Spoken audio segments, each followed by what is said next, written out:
నిమిషాల్లో మారిపోయే ఆవభావాలు, ఎక్కడికక్కడ కట్టిపడేసే మాటల మాయాజాలం. ఏడిపిస్తూ నవ్విస్తాడు, అంతేకాదు తను ఏడుస్తూ కూడా నవ్విస్తాడు. తన సహజ నటనతో అందరి మనసులు దోచుకుంటాడు.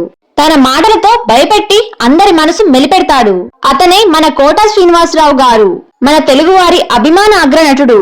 మన తెలుగులో 700కు పైగా సినిమాలు, తమిళంలో 25, కన్నడలో 6, హిందీలో 6 ఇలా అన్ని భాషల్లో మన కోట శ్రీనివాస్ గారు నటించారు. హాస్య నటుడుగా, విలన్ గా, అటు సపోర్టింగ్ క్యారెక్టర్ చేస్తూ ఏ పాత్రలోనైనా ఒదిగిపోయే ఆణిముత్యం మన కోట శ్రీనివాస్ గారు.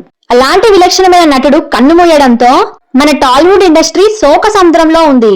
తన కళ్ళల్లో కఠినత్వం, మాటల్లో హాస్యం, ఇలా నవరసాలతో ప్రేక్షకులను ఎంటర్టైన్ చేసే మహానుభావుడు ఎలా మరణించాడు, అతని సినీ రంగ ప్రవేశం ఎలా జరిగింది, కోట శ్రీనివాస్ గారి కుటుంబం ఏంటి, అతని కొడుకు ఎలా మరణించాడు, కోట గారికి పేరు తెచ్చిన సినిమాలేంటి, ఎన్ని అవార్డులు అందుకున్నాడు, ఇలా అన్ని ప్రశ్నలకు సమాధానం చెబుతూ కోట శ్రీనివాస్ గారి నిజ జీవిత కంప్లీట్ ఇన్ఫర్మేషన్ వీడియో.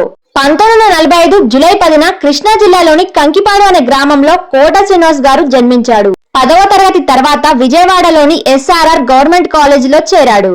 తండ్రిలాగా గొప్ప డాక్టర్ అవ్వాలని కోట శ్రీనివాస్ గారు అనుకున్నారు. కానీ ప్రవేశ పరీక్షలో తక్కువ మార్కులు రావడంతో చేసేదేమి లేక గ్రాడ్యుయేషన్ చేశారు. తర్వాత స్టేట్ బ్యాంక్ లో ఉద్యోగం దక్కించుకున్నాడు. పగలు ఉద్యోగం చేస్తూ నాటకాల మీద ఇష్టంతో సాయంత్రం నాటకాలు వేసేవాడు. అలా కొన్ని రోజుల తర్వాత హైదరాబాద్ చేరుకొని రామపల్లి, PL నారాయణ, నూతన ప్రసాద్ ఇలా చాలా మంది నటులతో నాటకాలు వేసేవాడు. అప్పుడే దూరదర్శన్ తెలుగు ప్రసారాలు ప్రారంభమయ్యాయి. వ్యవసాయం, పరిసరాల పరిశుభ్రత, శిశు వైద్యం ఇలాంటి వాటిపై ప్రజలలో అవగాహన చైతన్యం నింపడానికి స్కిట్ల రూపంలో దూరదర్శన్ లో ప్రసారం చేసేవాళ్ళు. అలాంటి నాటకాల ద్వారా కోట గారిలాగా చాలా మంది నటులుగా, పెద్ద స్టార్స్ గా ఎదిగారు. 1982లో కోట గారు ప్రదర్శించిన మీరైతే ఏం చేస్తారనే నాటిక దర్శకుడు కృష్ణను ఆకర్షించడంతో వందే మాతరం సినిమాలో కోట గారికి మొదటి సినిమా అవకాశం దొరికింది. ప్రతినాయకుడుగా కోట గారు వెండితెర దుష్ట దుర్మార్గుడుగా అవతరించారు. తెలంగాణ యాసలో కోట గారి డైలాగులు ఆ సినిమాకే హైలైట్ గా నిలిచాయి. క్రూరత్వం మాత్రమే ఎరిగిన వెండితెర ప్రతినాయకుడు పాత్రకు ఆశ చినుకులు పరిచయం చేసింది మన కోట శ్రీనివాస్ గారు. రౌడీ అల్లుడు సినిమాలో ప్రతినాయకుడి పాత్రలో హాస్యాన్ని ప్రదర్శిస్తూ మరోవైపు ఒళ్ళు మండిస్తుంది. శత్రు సినిమాలో విలన్ పాత్ర కోట గారిని ఒక స్థాయికి చేర్చింది.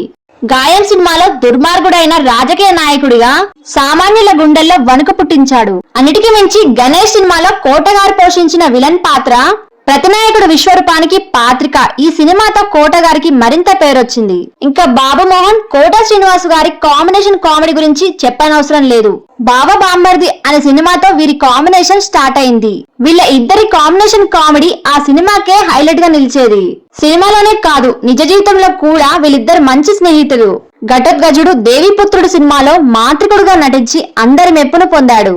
హలో బ్రదర్స్, జంబలగడి బంబ, ఇంట్లో Illalu, Vantintlo Priyuralu, daddy, Subhalagnam, Suryavamsam, Munna, Bommarillu, family circus ఇలా ఎన్నో వందల హిట్ మూవీలో మన కోట గారు తన నటన ప్రదర్శించారు. ఆడవారి మాటలకు అర్థాలే వేరులే అనే సినిమాలో తండ్రి పాత్ర పోషించి అందరికీ కంటతడి పెట్టాడు. ఆ నలుగురు సినిమాలో కోట గారిది నెగిటివ్ క్యారెక్టర్ అయినా అందరికి ఒక మెసేజ్ ని అందించాడు. ఆహనా పెళ్ళంట సినిమాలో కోట హాస్యం ప్రభంజనం, అది మనందరి ఫేవరెట్. ఆ సినిమాను కోట గారిని ఎన్నడూ మరవలేము. చూపులు కలిసిన శుభవేళ, ప్రెసిడెంట్ గారి పెళ్ళం, రాజేంద్రుడు గజేంద్రుడు, యమలీల, అత్తారింటికి దారేది ఇలా ఎన్నో హిట్ మూవీలో నటించి తన నటనతో, హాస్యంతో, డైలాగ్ డెలివరీతో ఎన్నో ప్రశంసలు అందుకున్నాడు. కోట శ్రీనివాసరావు గారి ఫ్యామిలీ గురించి చూస్తే కోట గారి భార్య పేరు రుక్మిణిరావు. వీళ్లకు 3 పిల్లలు, 2 ఆడపిల్లలు, 1 అబ్బాయి. కూతుర్ల పేరు పావని శ్రీనివాసరావు, పల్లవి శ్రీనివాసరావు. కొడుకు పేరు కోట వెంకట ఆంజనేయ ప్రసాద్. దురదృష్టవశాత్తు ప్రసాద్ జూన్ 20, 2010న ఓ రోడ్ యాక్సిడెంట్ లో మరణించాడు. కొడుకు మరణం తర్వాత కోట గారికి కోలుకోవడానికి చాలా సమయం పట్టింది.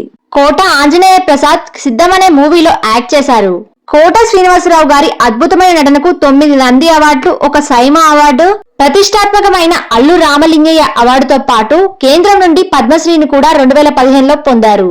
కోట గారు తెలుగు అన్ని యాసల్లో తన నటనతో జీవించేవాడు.